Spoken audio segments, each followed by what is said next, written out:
এখন আমরা এই রাইম সংটি একটু বুঝে পড়ার চেষ্টা করি, হ্যাঁ? তার আগে ট্রাফিক লাইট তো আমরা জানি যে যানবাহন নিয়ন্ত্রণের জন্য এই লাইটগুলি ব্যবহার করা হয়। রাস্তাতে তোমরা অনেকে দেখে থাকবে এই লাইট ৩ ধরনের বাতি থাকে, লাল, হলুদ এবং সবুজ।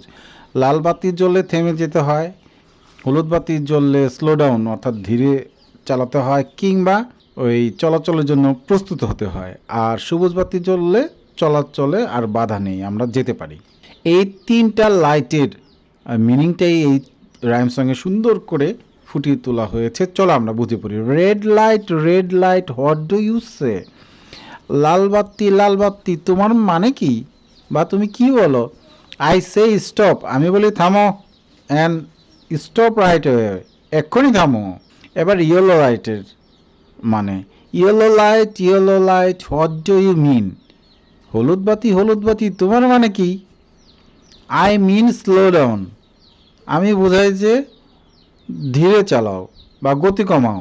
And wait for the green, এবং এই সবুজ বাতি জ্বলা পর্যন্ত অপেক্ষা করো।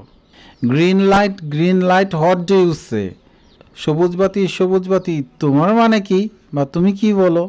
আই সে গো, আমি বলি যাও। বাট লুক বোথ ওয়েস, কিন্তু দুদিকেই তাকাও। Thank you red yellow green, তোমাদের ধন্যবাদ। নাও উই নো, আমরা এখন জানি what the traffic lights mean, traffic লাইটের মানে কি আমরা তা এখন জানি। Kids Education with Joy. Kidu Joy.